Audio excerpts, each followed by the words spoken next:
Good evening. It's Tuesday, October 2nd, 2018, municipal election night in Juneau.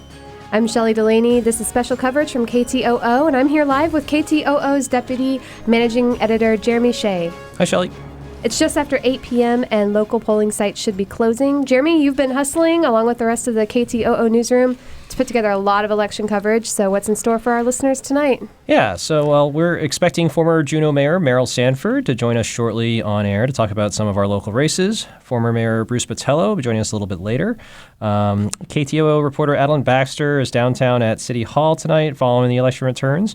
And she's with our fall news intern, Kavitha George. And they're going to be tag teaming our boots on the ground reporting tonight. Why City Hall?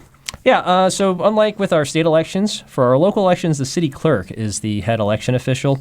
So for at least as long as I've lived in Juneau, so it's almost a decade now, the clerk's office and election workers use assembly chambers in City Hall as sort of a central election office. And election workers at polling sites around the city sort of tabulate their vote counts at their sites and usually phone their unofficial counts to a bunch of workers with phones in the chambers. Those workers sit at the dais that the assembly members are usually using during their meetings, and they're literally all sitting in a row. They jot down a bunch of numbers on slips of paper, and that they're getting off their phone calls. And then they literally hand the slips of paper down the line to an election worker working on a spreadsheet at a computer. That worker does a data entry into a spreadsheet, and that spreadsheet is projected on a screen in the room, and that is the fastest way you can get election results in our municipal elections. So if you're following our coverage on one of our video streams tonight, so we're on Facebook Live and YouTube as well, you'll probably be seeing a lot of that projection of that spreadsheet tonight. And if you're listening to us on the radio, we'll do our best to give you the numbers in a digestible way. That screen should be up right there on our monitor. And we probably don't have anything to report just yet. Yeah. Let's take a quick break. I think I just got the call from Mayor Sanford while we were waiting, and see if we can get him up here. That sounds great.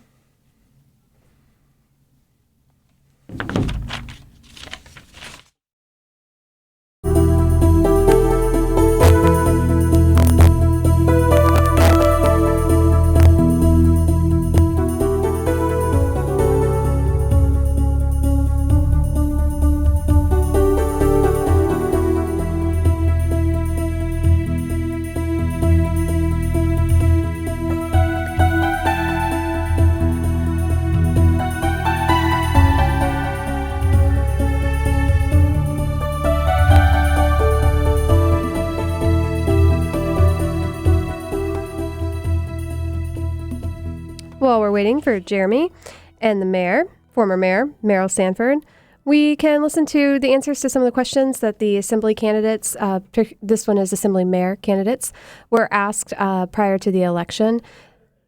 Our KTOO news team got together some answers from them. The first question, why are you running? My name is Cody Shoemaker, and I'm running for mayor. I'm running because I feel there are a lot of other people that think the same way as me, feeling like a little more disenfranchised, like their vote doesn't count. I'm mainly doing this because I don't like feeling stuck like that, and I know other folks don't like feeling stuck like that. I think that Juneau's a unique place to live, and we should engage, and there shouldn't be anybody feeling like they're not a part of the conversation here.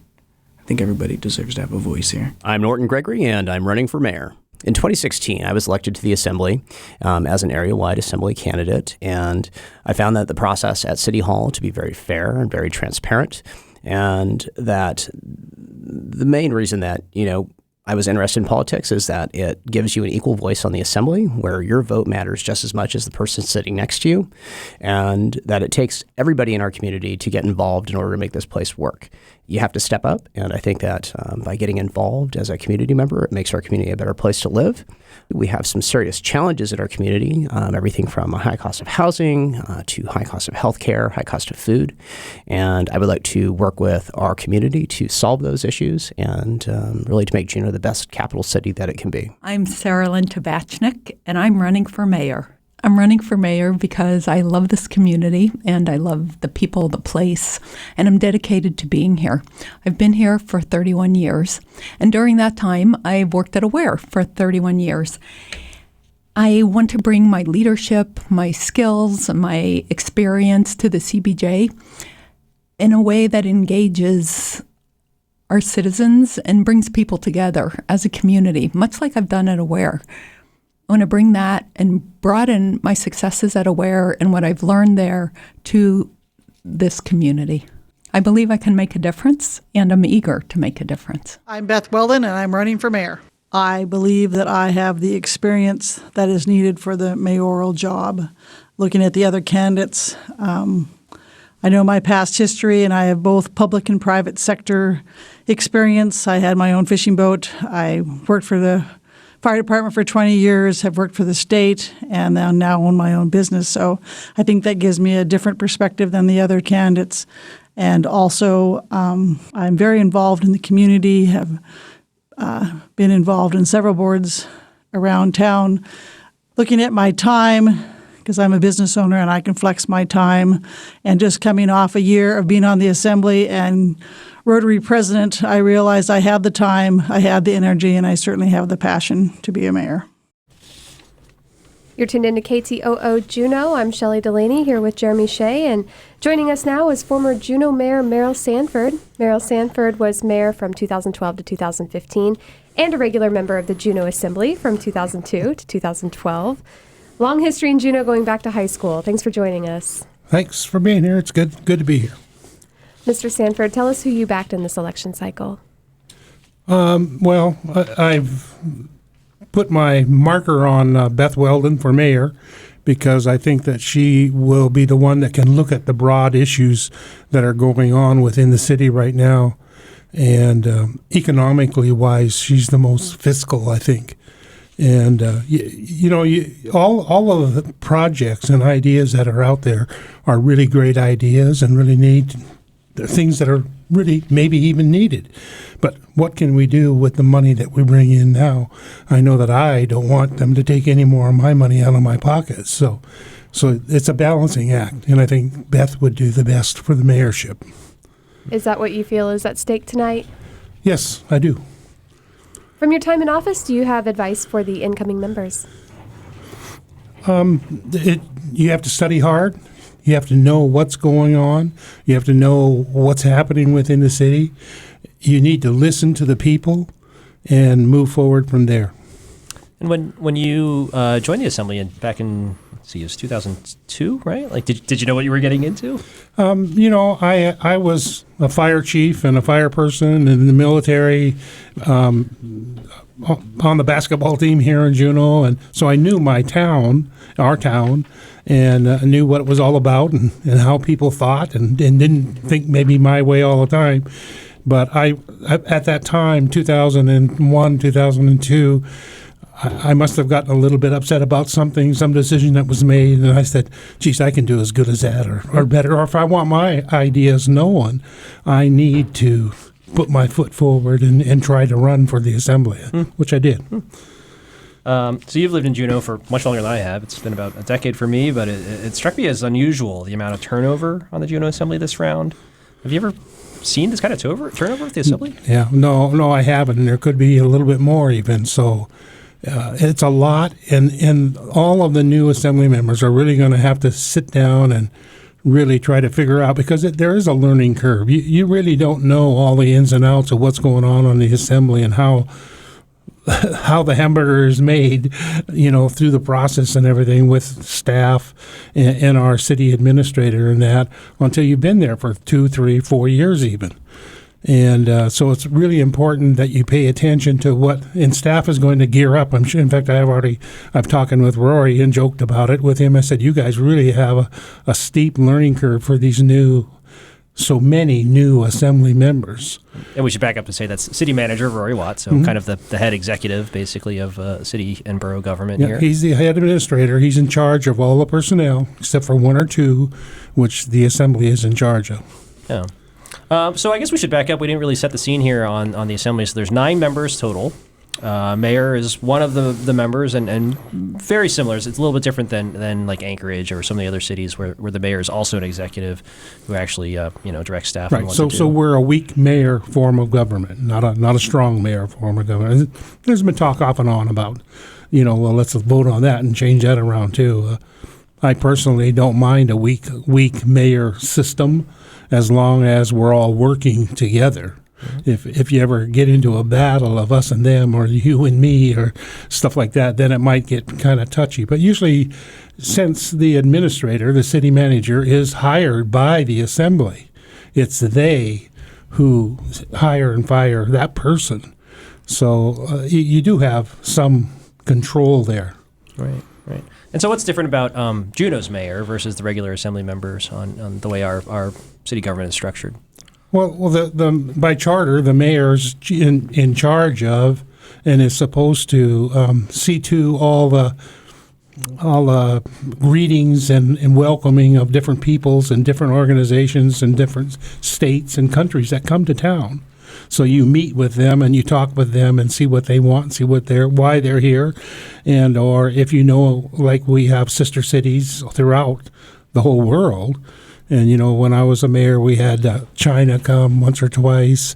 We had Russia come once or twice. And of course, our sister city, Whitehorse, up in Canada, come and go.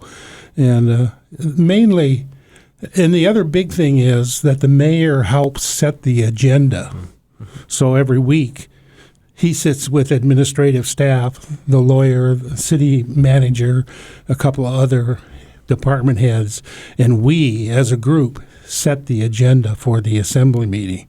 So he has a little bit of power there of saying yes or no what gets on the agenda and when it gets on the agenda. Mm-hmm. Right. Okay. And the mayor actually has some office hours too, unlike the other assembly members, right? Well, it's not set in stone at all by any means. When I became the mayor, there was a lot of people who wanted to talk to the mayor and about the mayor. Right. And so I set it up to where I would go in at 9 o'clock and stay until 1 or 2 through lunch, and then take off and go do something with the city after 2. That didn't work so good because usually you end up staying there till 3 or 4 or 5, and then you had meetings at night and everything. But so I think I was the first one to really set true hours so the public would know that they could come in and visit with the mayor if they wanted to. Yeah. Okay.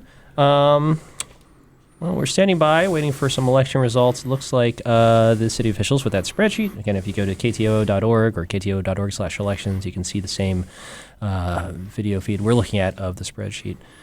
Doesn't look like there's much to report yet, but they've got some registered voter numbers from the different precincts listed, and looks like the first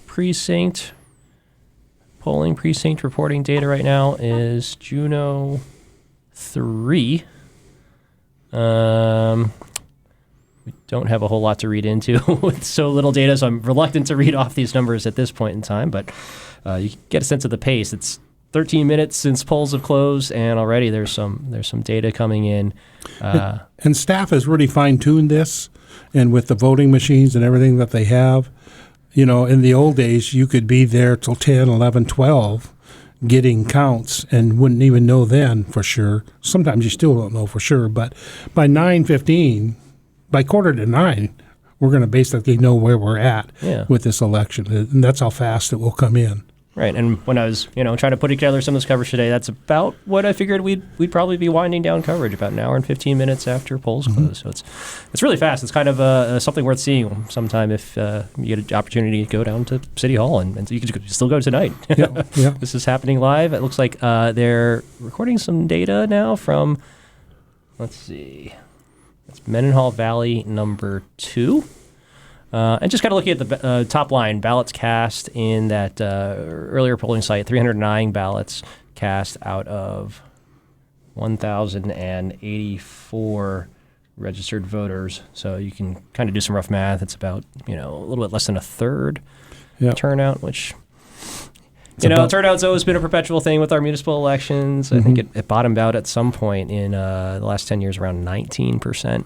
So 33%, 30%, not awful by historical standards. Up that high, but it usually goes down a little bit. Yeah, and then this Mendenhall Valley polling site 2, it's about 605 ballots cast out of 2,500 registered voters, and that math is a little bit harder for me to do in my head, but I'll let you do that. Here, Sanford, so what have you been up doing since you left political office?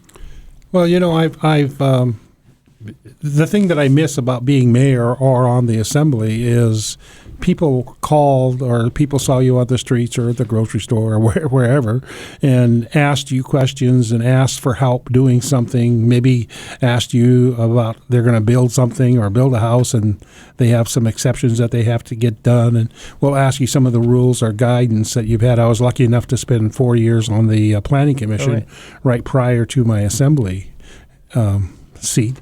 And so that helped me a lot in knowing what the Planning Commission and what the staff at CDD do for our community and that. So and so I've helped odds and ends, people doing odds and end things, some property lines adjusted and things like that, because people know that I know some of the regulations and some of the rules that go by, and would want some people wish to have my help in getting something settled, which I like doing. No matter which way it gets settled, it's nice to be able to go through city government and in a timely fashion and get it completed for somebody.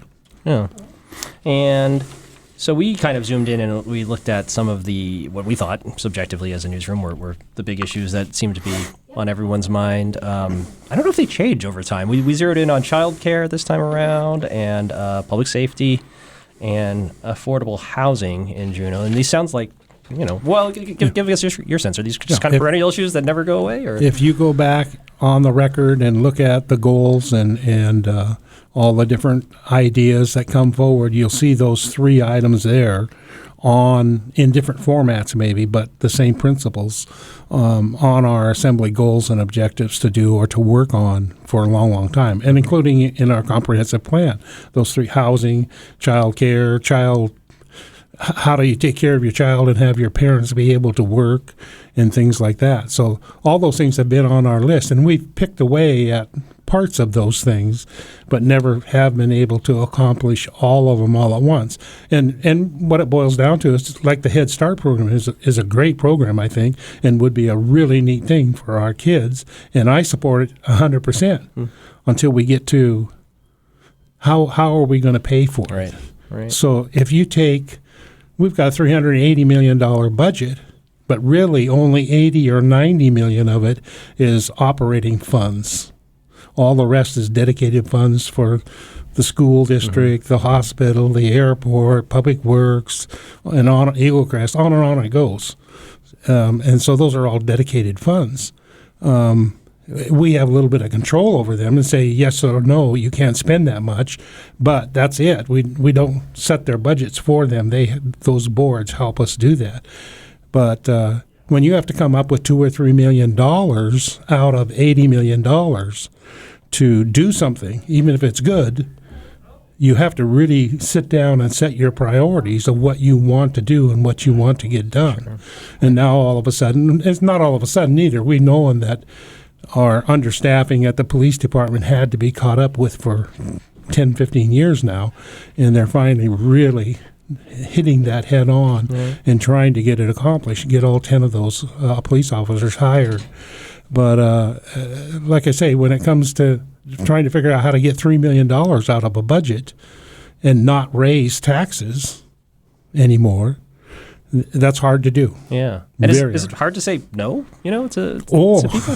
Most definitely, because almost everything that I hear, the jack is another good example. A really neat and needed project somewhere down the line.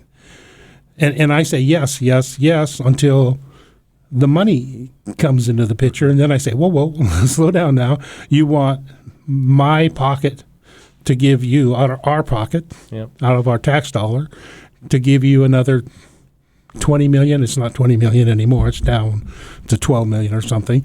But do you want me to take that out of my pocket extra compared to what I'm already giving to the city for taxes?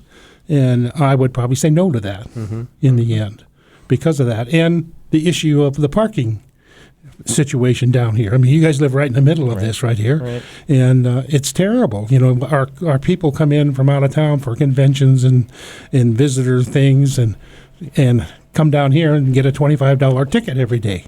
You know, and some of them, I think, now budget that into their budget to pay from their wherever community they're coming from. You know, Right. so that parking issue hasn't been answered all the way yet. And was that going to be another $20 or $30 million out of the budget somewhere? I would say yes. And before I personally would vote for something like that, and the people that I look at to be on the assembly, I want them to pay attention to that and think about it at least before they say yes. Okay. Yeah, so that's a key issue there for me. Okay. Well, it sounds like I think I heard former Mayor Bruce Botello arrive a little while ago. It's about time seems to have flown. It's already 20 after. We were up to 5 precincts reporting down at City Hall. You have any parting thoughts before we let you go and switch over? No, I'm good. It's just important, and I know voting is over with for this time around, but voting has gotten very dismal over my 12, 13 years on the assembly and got down to that 21% or something one out time. And that's terrible because that's one out of 5 voting. Less than 1 out of 5, right? And it's a very sad situation. Our people need to get out and vote. No matter who you're voting for or what you're voting for, you need to get out and vote. That's our democracy in action, and the best thing that you can do. Yeah. Okay. That's former Mayor Merrill Sanford. Thanks for joining us tonight. We're going to take a quick break, and we'll have some more election data and numbers for you. And former Mayor Bruce Botello will be joining us next.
And we're back. This is live election night coverage in Juneau on KTOO. We've got former Mayor Bruce Botello just sat down, and we've got some more election data to report coming out of City Hall. And you can follow along yourself at ktoo.org/elections. We've got 6 precincts reporting for the mayor's race. Sarah Lynn Tabachnik has about 150 vote lead. Again, this is about 6 out of, I'm going to get it wrong. It's either 13 or 14 precincts, I believe. total reporting. So night's not over yet, but yeah. Sarah Lynn Tabachnik ahead with 1,450. Oh, I'm sorry, I'm misreading. 1,302. Wow, oh my God. 1,302 votes. My mistake here. Sarah Lynn Tabachnik is behind Beth Weldon by about 150 votes. Beth Weldon has 1,457. For the two-way area-wide assembly race, that was between Tom Williams and Carol Treem. Carol Treem is in the lead, and I'm having a hard time making out the number there. Can you help me out, Shelley? 1,781 votes for Carol Treem. So that's a big lead over Tom Williams, who's got just over 1,000. So about a 700 vote lead in the area-wide assembly race. In Assembly District 1, this is Lauren Jones. He's the incumbent. He's going to be starting his third term, and he says this is going to be his final term.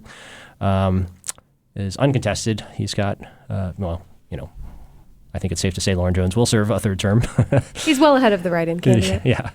And then in Assembly District 2, this is a complicated one. So there's, 5 different people running for 2 seats. The top vote getter, these are both seats that were vacated by sitting assembly members, with unexpired parts of their terms. The top vote getter will serve the longer term. The second highest vote getter will serve the shorter 1-year term. Normally, these are 3-year terms. And let's see. Help me out there, Shelley. Michelle Bonnet-Hale is in the lead with 1,556 votes. And then the second highest is pretty close. It's Garrett Schoenberger with 997. Wade Bryson is right behind him with 950 votes. Yeah. Okay. And we haven't touched on it yet, but the school board is also in play tonight. I'm going to get my details wrong here, but there's 3 open seats and 3 candidates running. So presumably all 3 of these folks are going to be in. And that's Paul Kelly, Elizabeth or Ebet Sidden, and Kevin Allen. Okay. Mayor Botello, thanks for joining us. Pleasure to be here. So you've been out of office for a few years now. Fill us in on kind of your quick political history in Juneau and before with the state too.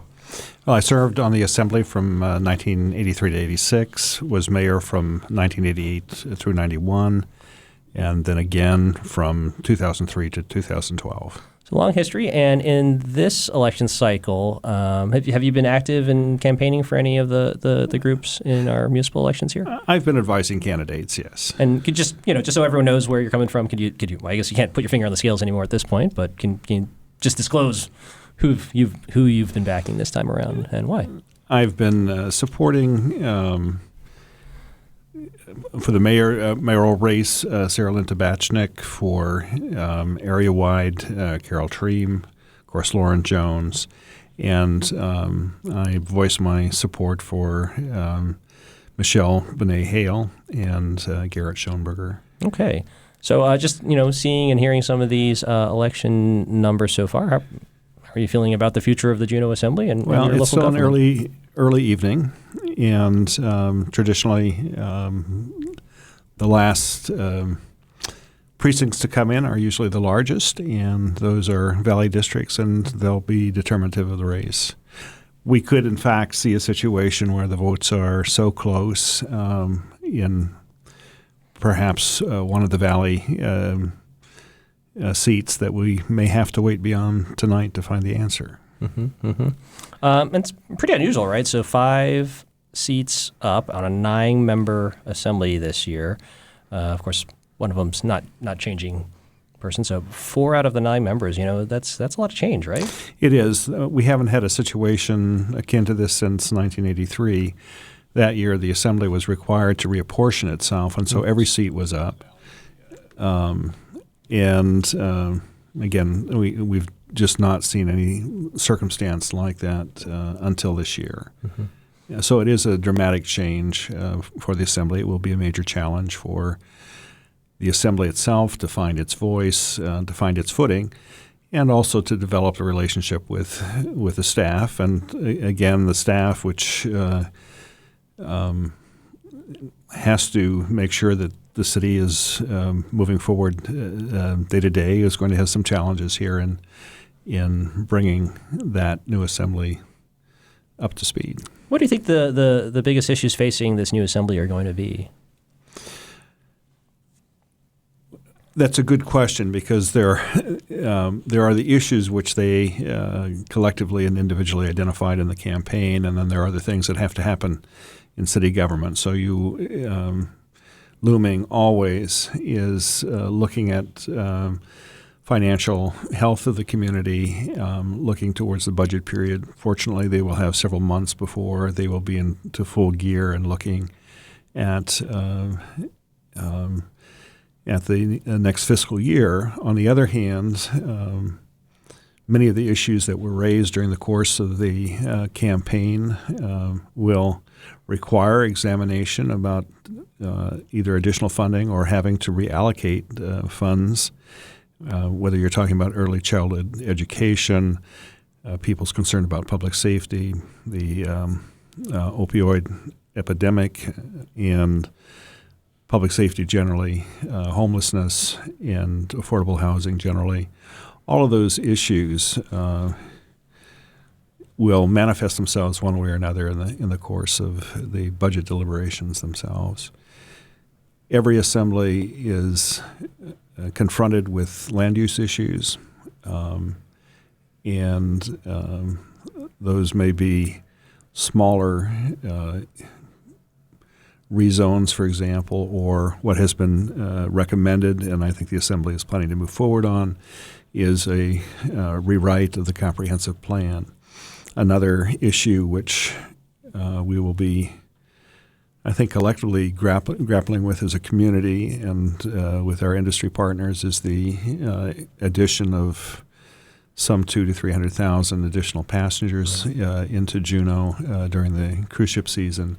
How does our community best accommodate? What are our strategies for dealing with that increased impact on the community?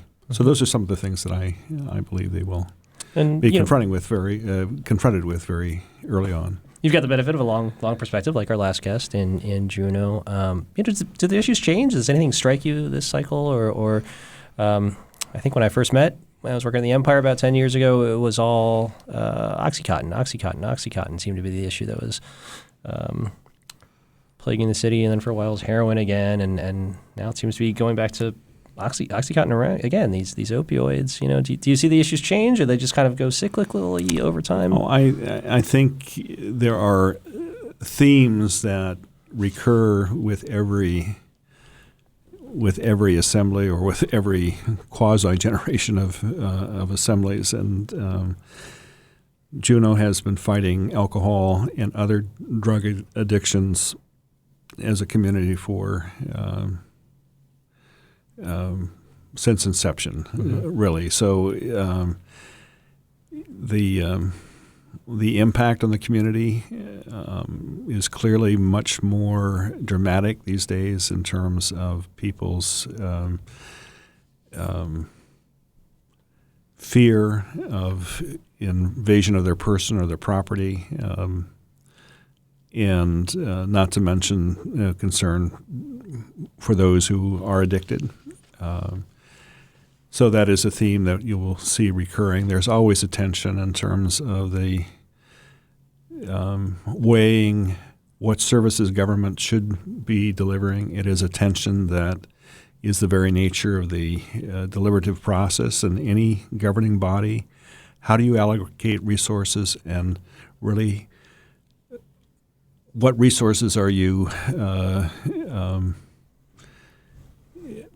willing to extract in the form of taxes from your citizens? And assemblies are usually somewhat divided. They oftentimes they are able to reach an accommodation. Well, they're required to reach an accommodation in the sense that a budget has to be adopted every year, but there is a constant struggle of trying to decide what constitutes essential services, what is it that we can afford beyond that, and how do we best and most equitably spread the burden in terms of financing government. And then, again, in a general sense, land use policy is an issue that every assembly has to deal with. I should take a minute to interrupt and let's get a numbers update. We've got 8 precincts reporting now. Do you want to take through those, Shelley? Let's see, where to begin. Did you see which one got updated most recently? Oh, it's down the line. So 8 precincts in out of all of them. And if we just run down the line, starting with mayor. Beth Weldon looks like she's still in the lead ahead of Sarah Lynn Tabachnik by a little over 300 votes. So it's about 1,900 to 1,600 in that race. In the area-wide assembly, Carol Treem still well ahead of Tom Williams. That's that two-way race. Assembly District 1, of course, Lauren Jones, still uncontested, so he's still got a pretty good lock on that. The complicated one, Assembly District 2. So this is the top 2 vote getters out of 5. Michelle Bonnet-Hill appears to be out in front with about 1,900, almost 2,000 votes. Next closest is very tight between Garrett Schoenberger, close to 1,300 votes, and Wade Bryson, closer to 1,200 votes. So looks like, if this is indicative of the way the numbers are going to keep on going tonight in Assembly District 2, so I'm going to keep an eye on in there. So a few more districts to report in tonight. It's about 8:36. And we're still here with former Mayor Bruce Botello. Mayor Botello, I wanted to ask you, you spent a lot of time in local government, but before that, you'd had a cabinet-level position in 2 different governors' administrations with the state. Actually, that top-level experience was sandwiched in between. What brought you back to local government? It seems like once you elevate, it might be not as glamorous to be down at City Hall doing the zoning issues and whatnot. I think working in city government is probably the highlight of my professional career. In fact, first of all, it's my hometown, as it is for Merrill, and being able to have some influence on how it grows, what it looks like, being able to problem solve and be able to see some results in the course of a term in office. Very gratifying. Having like-minded people, when I say like-minded, not that they are philosophically aligned, but all are committed to making Juneau a better place to live. There's a cauldron and a camaraderie that develops among the assembly members as we see ourselves as the representatives of the people of Juneau who are charged with trying to figure out, set some policy guidance about what we want our community to be, and then being blessed with a workforce in city government and great city leadership to implement those policies. It's a different tone you get from constituents too, right? I feel like about the meanest thing I'd heard about Mayor Bruce Botello during your time was, someone constantly referring to the trash dump as Mount Botello, and it's like, well, I don't know if that's apt, but it's a thing that. But nowadays you read Facebook and it's just everything's terrible, everything's like name calling, and everything's awful at the state level. It's sort of a different vibe at the local government level, right? I think that's the case. This is a place where we can model good behavior, that is civility in our discussions, even if we disagree. And I think that's born in part of the fact that the person who is testifying in front of you at an assembly meeting or your colleague next to you, whether you like that person or not, they're going to be with you the rest of your life. And you're going to see them on the street. They could be your neighbor. It creates, I think, a different,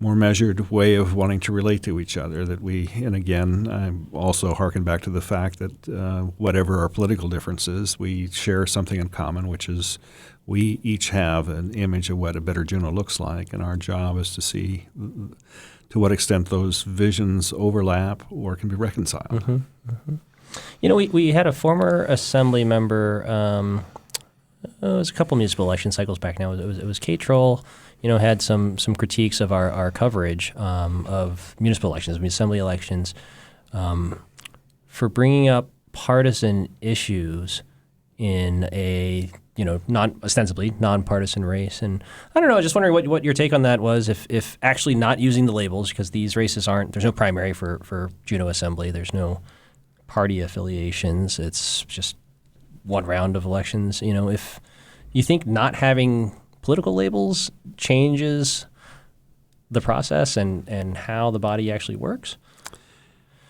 I think it probably matters not a great deal. The party does not, or party politics does not rule in local government, but I think it's clearly the case that people are associated as either more progressive or conservative, and sometimes they also coincide with their party affiliations. People do not run on the basis of their party affiliation, but I think it's in many respects unavoidable that during the course of a campaign, particularly as you're dealing with the issues, that people will identify you as being more liberal or more progressive, more conservative on those issues. And that is I think that's just part of the process. But I guess there's a lot of local issues that just don't fall into partisan categories, like, bear safety. Absolutely. And I think it's also important to point out that roughly, and anecdotally, 90% of the ordinances that the Assembly passes is passed unanimously.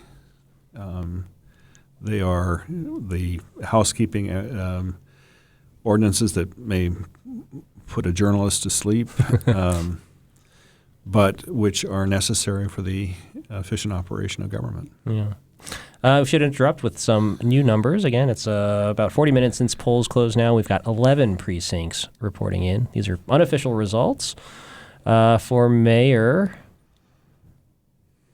it looks like the gap is closing between Sarah Lynn Tabachnik and Beth Weldon, the two front-runners for mayor, but Beth Weldon's still out in front with roughly 200, wait, I might be misreading here, 300 vote lead, 2,700 to 2,400 roughly. For the area-wide seat, Carol Treem is still way out in front by about 1,300 votes now, ahead of her opponent, Tom Williams. In Assembly District 1, Lauren Jones is still uncontested. Assembly District 2. This is the interesting one. Michelle Bonnet-Hale is still out in front. I'm just having a hard time reading the screen from where I'm sitting. You got it. She's out in front, 2,940. And coming up in second there is Garrett Schoenberger. And tailing him by about 100 votes. No, less than 100. Wade Bryson. Yeah, so very close race there. Pretty interesting spread of candidates this year. Did you get a chance to attend any of the forums and hear their different positions? I actually did. Yeah, what did you think? I got some control room chatter we had at the last League of Women Voters forum that we put on, and it was just, well, yeah. What was your impression when you saw them together? Well, again, not surprisingly, I think some of the issues that divided members had to do with the willingness to tax yourselves for additional resources. I think particularly the Best Starts initiative would be a good example. But they, I think, collectively defined many of the issues here. It was surprising to see that the road, which has been a perennial favored topic, was not one that predominated the discussions, and you found large unanimity over the idea of a North Douglas crossing as probably the most critical local transportation issue. And again, the road did come up, and everyone, I think, also nodded to the importance of having a healthy ferry system. Public safety was, I think, a consistent theme. One that I thought would have generated more discussion is the one I mentioned earlier in terms of how we manage the additional growth in tourism in Juneau. Mm-hmm. You mentioned the Best Starts initiative earlier. We've actually asked the candidates earlier in the cycle about childcare accessibility. I don't know if we've got that ready to go, but we can run through those. Some of the candidates' responses on what's the city's role in childcare accessibility.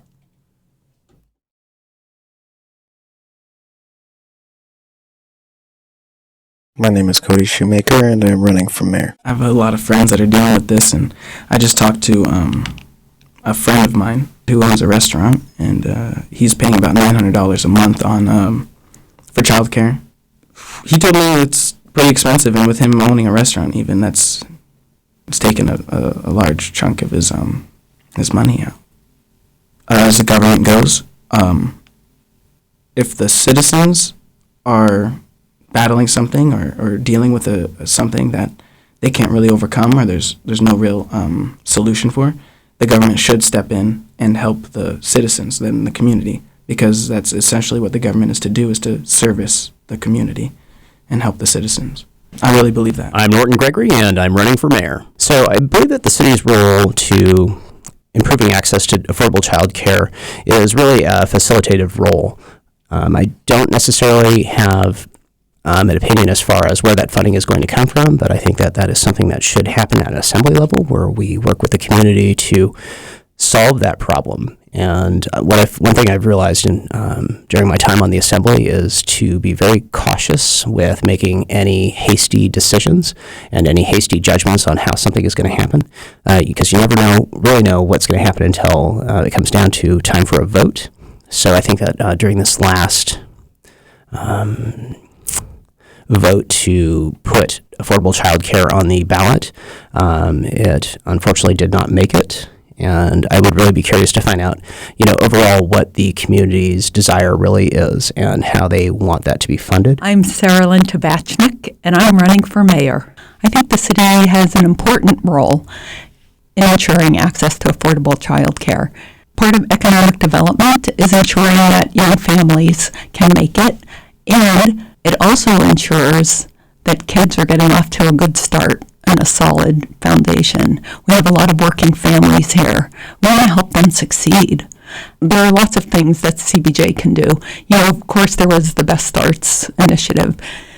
I don't think we have to wait another year to see that initiative move forward. I think what we can do is look at things that are already working and broaden them. For example, there are some community co-op preschools, and I think we can work with communities to see if they can create others preschools. So looking at other opportunities where shared spaces can occur and really people can get their needs met. I'm Beth Weldon, and I'm running for mayor. That's a tough question, and unfortunately we had to resign to run for mayor, because I would have put it to a ballot to have an advisory vote on that, because I think the main issue is, should the city pick up child care as a core function of its government? And that's an interesting question, and it's something the public needs to weigh in on, because we have to figure out where the money is coming from, if that's the idea. So with that being said, Best Starts is the common child care idea out there right now. I do have some concerns, and I think the schools could be more involved in child care. So it would be nice to get a task force together and bring in a few smarter people than I am and look at it from different perspectives and come up with a better solution. Hi, my name is Tom Williams, and I'm a candidate for Assembly area-wide seat. It's the one-year seat that Mr. Gregory vacated recently. I'm running because I think the Assembly needs to ask good questions, make good financial decisions, and that's what I'm good at. I'm Carol Treem, and I'm running for the area-wide Assembly seat. I am running for Assembly because I think Juneau has a really great future. I moved here 4 years ago after finishing school to start my professional life and start my life, and I see myself here in Juneau for many, many decades to come. So I'd like to contribute to that future. I think I have the public policy background and skills as an economist to do a really good job of that on the Assembly. My name is Lauren Jones. I am running for District 1 Assembly seat. Normally, communities in Alaska don't get involved as much. We do through zoning, conditional use permitting where we allow daycare. The Best Starts initiative that was proposed would expand our role way beyond what we have done before, but I think in an appropriate way.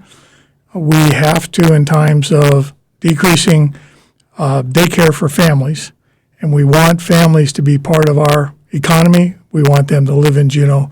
We've got to provide them an ability that their kids are well taken care of while they're working, that their kids are getting quality pre-education, that they're safe.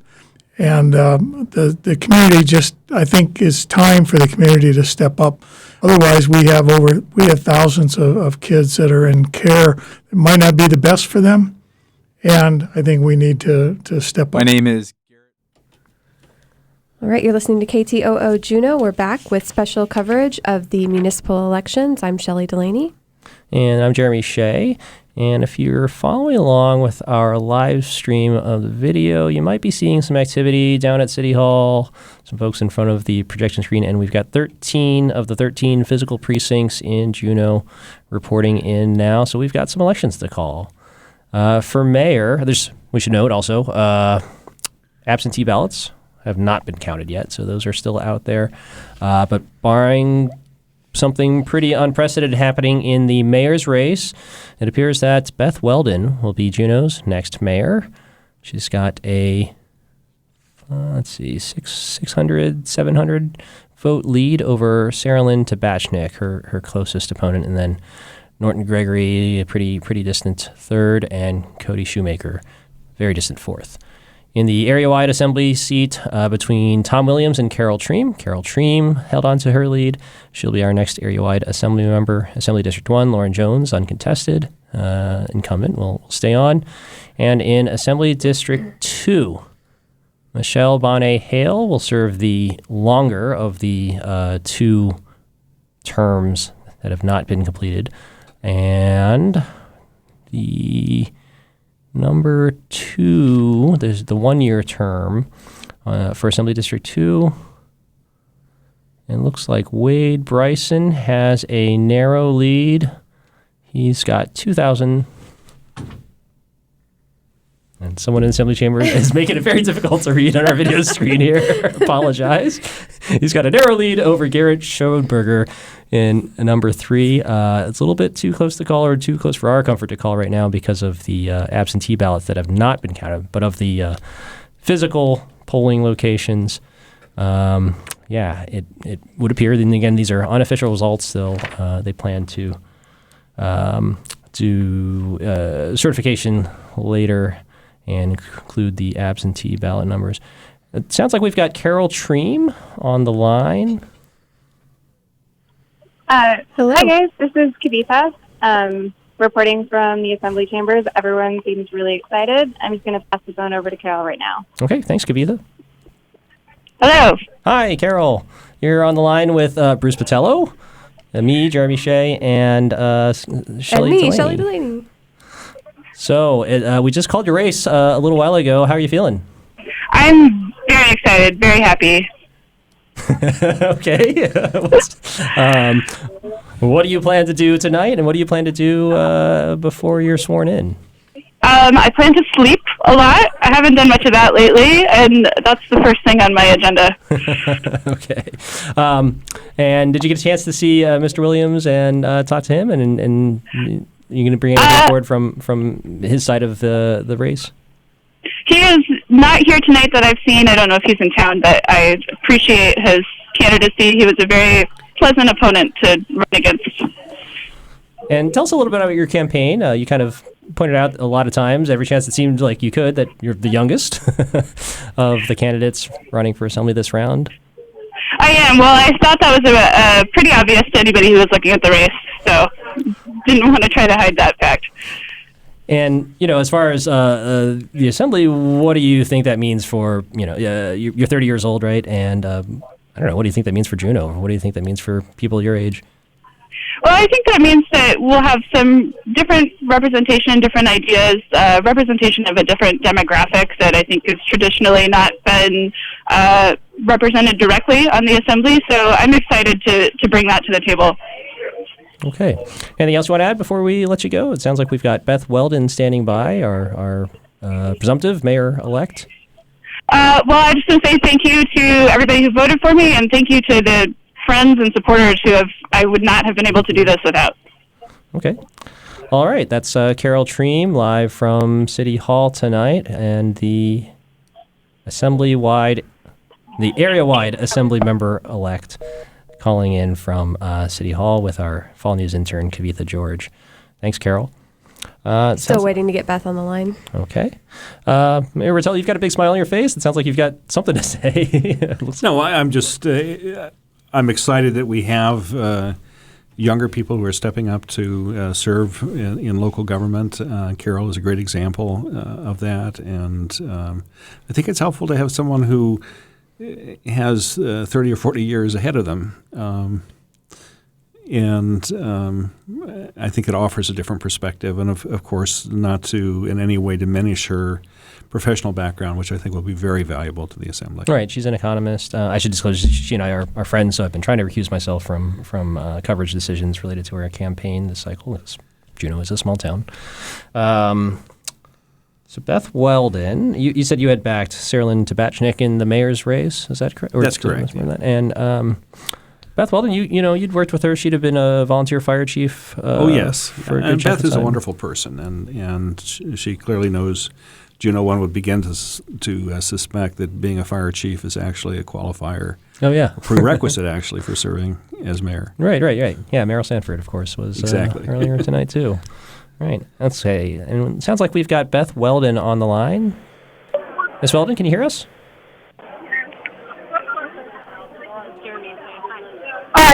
Hi, Beth Weldon. You're live on the air on KTOO tonight. We called your race a little while ago. We're calling you mayor-elect. How's it feel? Right now, it's just a little overwhelming. It sounds like you were doing a lot of door knocking, a lot of campaigning. What went into your campaign this round, and what made it different from running for assembly before? I think the difference and why we did pretty well is we walked a lot of doors in a lot of neighborhoods that people said that wouldn't be for me, but we just walked them anyway. I think we handed out more than 4,500 brochures, so we did a lot of walking, and I think that made the difference. Huh. What was the 2-minute door knocking pitch for why you were the right candidate for mayor? Surprisingly enough, I didn't pitch much because people didn't want to talk to me. They wanted to talk to my crowd. So people would pretty much smile at me and take my card. But when my crowd walked around, they asked them lots of questions. So I didn't get to hear a lot from the public other than just to chat a little bit. But everybody wanted to talk to them about issues and see where I stood. Okay.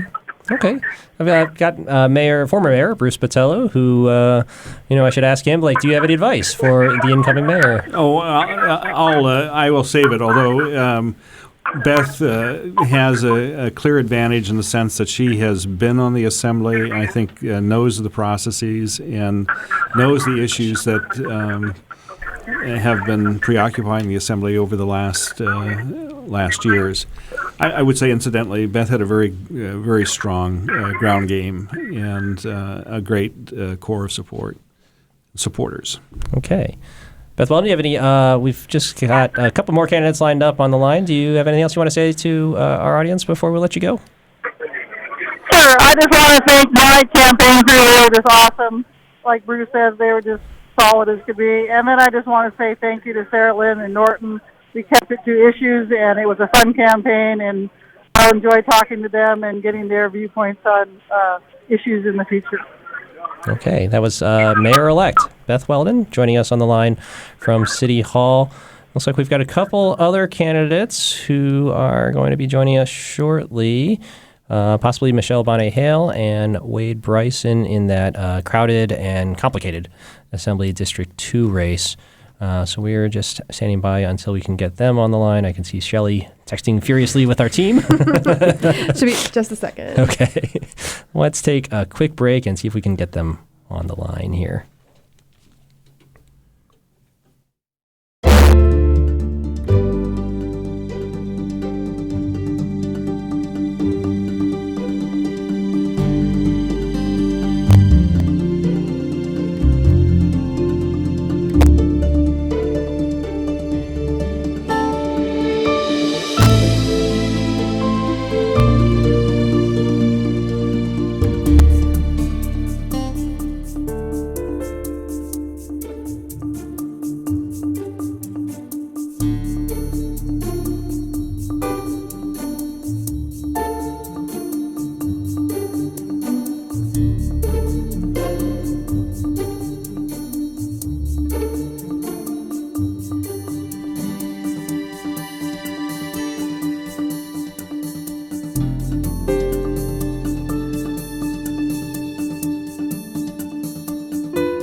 KRNN Spotlight Series brings you The Joy of Strings. Join me, Phil Paramore, at the Goldtown Nickelodeon Theater, October 3rd at 7 p.m. as I host guitarists Ward, Dan Hobson, Laura Zahaski, and Mark Hurd.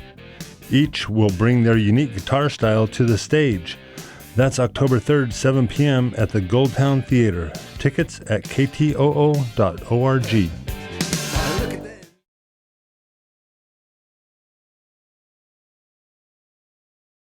On Sunday, Brazilians vote for their next president, and polls suggest many women are not happy with the choices. We've had enough, and not only women, but the LGBT community and all minorities in the world who feel like they are not represented in politics. I'm Ari Shapiro. Women are protesting Brazil's leading candidate with the hashtag #NotHim. That story on the next All Things Considered from NPR News.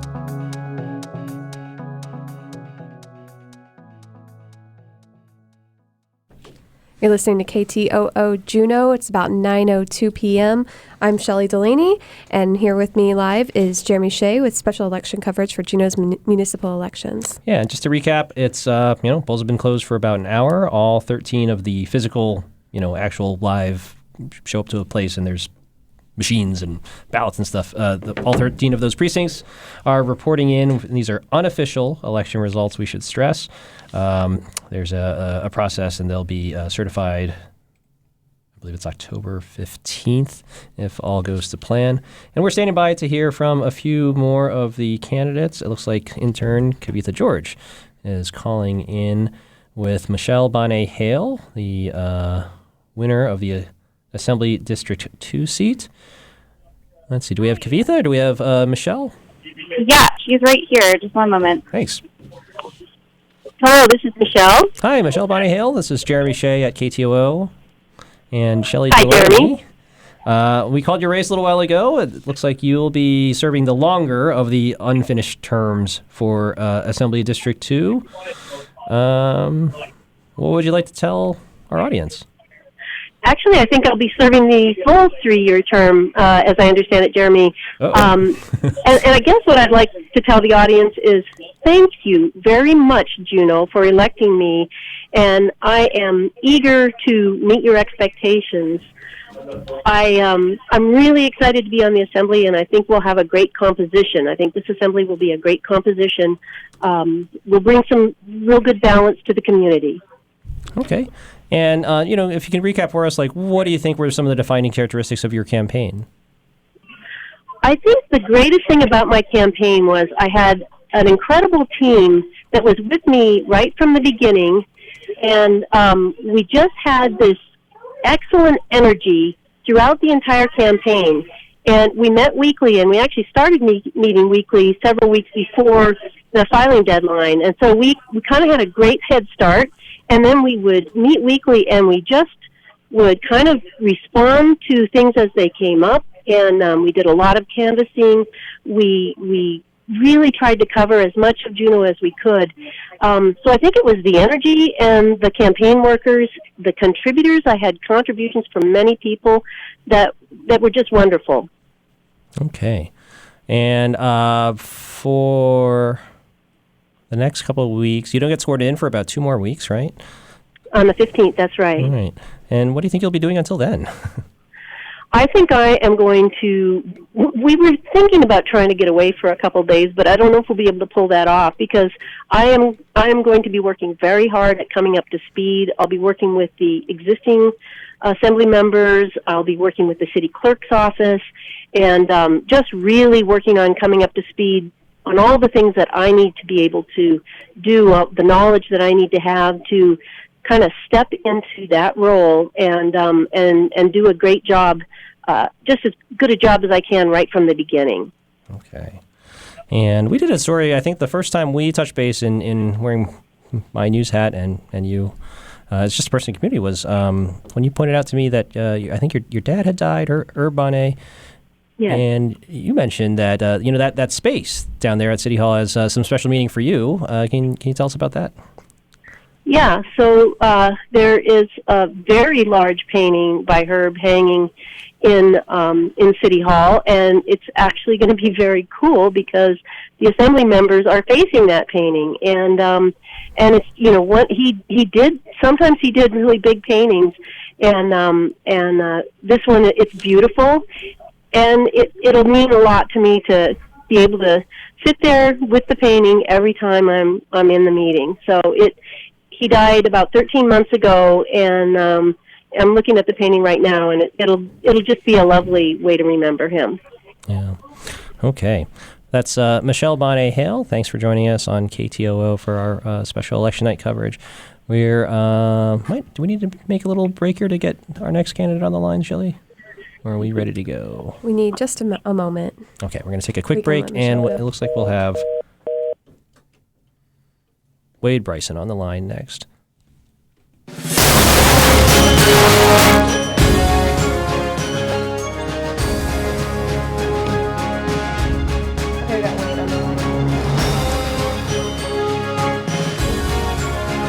Check that thing that I might have been saying wrong all night before the broadcast is over here. How was it? 1 year and 2 year term. There's some vacant seats. All right.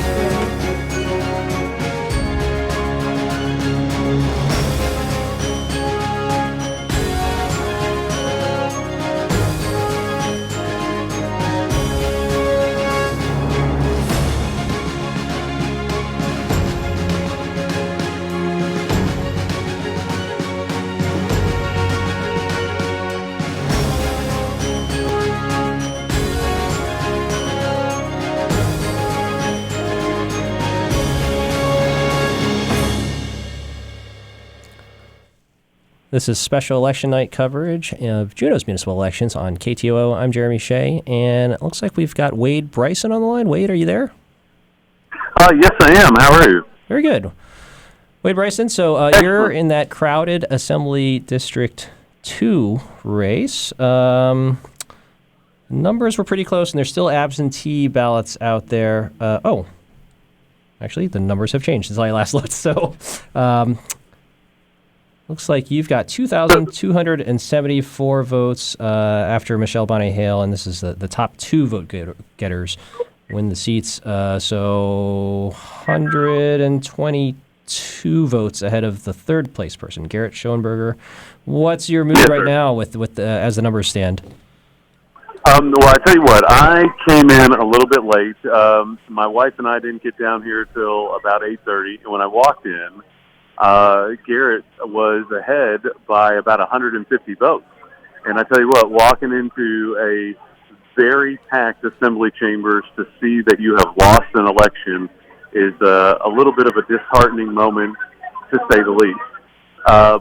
But then once I realized some of the main neighborhood I live in, the neighborhood where I've just spent a lot of my time, where I've done business in, those neighborhoods had not, those numbers hadn't come in yet. So as a couple of numbers came in and all of a sudden I was close and then I was ahead, that feeling of defeat being quickly replaced by the winning an election is just an overwhelming, exciting emotion. I ran for office 10 years ago for an area-wide assembly seat, and I lost, and I know how it felt, and I've been waiting for this moment for 10 years, and I'm just ecstatic. I'm looking forward to serving the people. This is what I wanted to do, and now I get an opportunity to go try and do it. Okay. So I was reluctant because I'm not a statistician to call this race for the second place one. I mean, how do you feel just as about where the numbers stand right now with the absentee ballots still out there? Well, as I look through numbers over the past several elections, absentee ballots kind of followed right in suit with the way that the election, with Garrett and I's numbers being so close, I guess the only thing that we can really do is wait till Friday to hopefully make sure that the lead holds. Okay. And have you and Mr. Garrett Schoenberger, have you guys talked about what this means going forward between the two of you? Did you know each other before this began? Garrett and I didn't meet each other until the campaign, but we actually hit it off. We have a lot of respect for each other. Garrett and I's answers and ideals were a lot in line, so it kind of makes sense that our votes would be comparable numbers because we had a lot of the same answers during the forums. So, like I said, we'll see. Garrett and I chatted briefly tonight. He was very congratulatory, and he's just a great all-around guy. And so I hope to be doing work with Garrett in the future. And, right now I'm just ecstatic. I'm just so happy, and I really look forward to returning to Problem Corner, which the campaign cycle kept me off my radio gig, and now I get to go back on air tomorrow, and so I look forward to speaking with all my listeners tomorrow. Okay. Wade Bryson, any other thoughts to share before we let you go? I just really want to thank the community. I was glad to see a lot of votes. There was a lot of activity this campaign. With this being one of the largest campaigns in Juneau's history, I do feel it's kind of historic, and so I was really honored to be a part of it even before the outcome, and now that I get to be a part of, or hopefully get to be a part of Juneau's next chapter, I'm just really excited about it. Okay. Thanks for joining us on the line. Wade Bryson, second place and likely, possibly winner of an Assembly District 2 seat with some absentee ballots still out there that we'll have to wait on to confirm. But currently second place in the Assembly District 2 race, which has 2 open seats. Second place winner has a 2-year term, and just real-time fact check, Michelle Bonnet-Hale corrected me earlier, and she's right, of course. She will be serving a 3-year term, a full 3-year term on the Assembly. The second place winner in the Assembly District 2 race will have a 2-year term of leftover from one of the candidates that vacated. The other short term is in the area-wide seat, so that's Carol Treem's seat that she's coming into, which was a 2-year term as well. Okay, it's about 13 minutes after the hour. We got 13, just to recap, so we've had 13 out of 13 physical precincts report their data in, and we'll have a new assembly in a couple of weeks here with 4 new members coming on, and that's for sure. One race a little bit close, so we're not statisticians. It may very well be the numbers make it so that it is clear who the second place winner is. But yeah, we're not statisticians, so we're not comfortable calling it. But our new mayor-elect is Beth Weldon. Our new area-wide assembly member is Carol Treem. Lauren Jones is the incumbent for running for Assembly District 1, uncontested, and he'll be on for his third and final term. Assembly District 2, Michelle Bonnie-Hale will be serving a full term on the Assembly. And unresolved right now is the race between Wade Bryson and Garrett Schoenberger. On the school board, which we have not been spending much time on, again, we've got 3 vacancies and 3 candidates. So these were uncontested, essentially. Paul Kelly, Elizabeth or Ebet Sidden, and Kevin Allen will be 3 new members on the Juneau School Board. And we've got Saralyn Tabachnik that's going to be joining us on the line, and she was the second place finisher in the mayor's race. Hello. Can you hear us? Hi, Jeremy. Hi, Saralyn. So one of our reporters spotted, we were kind of poking fun at it earlier when we heard it described. It might have been a kind of a Sharks and the Jets scene out by the bridge this evening. Were you out there with your supporters around 5, 6 o'clock? I was. I was out there with my supporters. So, and, it was pretty great about my supporters. I had some supporters there who had never registered to vote or voted before. I had supporters there who never had a yard sign before, who never held a yard sign, who never made donations to a campaign before. So it was deeply humbling and meaningful to me to have so much community support. And, so going forward, like this is the first time you've run for a political office. Is that right? That is correct. And, what do you think you'll do? You kind of, it's a big effort, right? To put something like this together, to get people out in the cold and cheering and knocking on doors and raising money. Like, what kind of lessons did you learn from this experience? And what sort of advice do you have for Beth Weldon, our mayor-elect?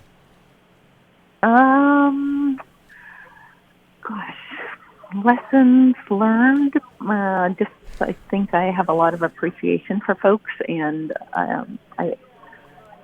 I'm happy to have that perspective. And I think Beth and I both ran good campaigns and got along well and communicated well. And, of course, I wish her the best. Okay. I should point out I was joking earlier. There was no musical numbers happening out there, I presume, and no gang fighting as far as the Sharks and the Jets scene earlier. But why don't you just describe that scene out there earlier? We sent some people over, but everyone had left by the time we got our people there this afternoon. Oh, well, we were on a corner, and I guess it was quite a long corner, and we were waving at people and our signs, and Weldon for mayor was on another corner. But I think that's pretty routine campaign procedure. So it was quite friendly. No violence, no dance numbers. No, actually, one of our folks brought some music, so there was a little bit of dancing there was a little bit of dancing from time to Okay. time. Yeah, I wish gotten our photographers out there in time. Yeah. Okay. All right, Saralyn Tabachnik, anything else do you want to tell our audience before we let you go? I'll just say thank you, and I appreciate the opportunity to put out a vision for Juneau and to let the voters vote. Okay. Thanks, Jeremy. Thanks, Saralyn Tabachnik. So if you're just joining us, it's about an hour and 20 minutes since polls closed in Juneau. Most of the races are resolved. And for a recap, you can go to ktoo.org/elections. We're going to be fellow graduates to come forward if they have any information about any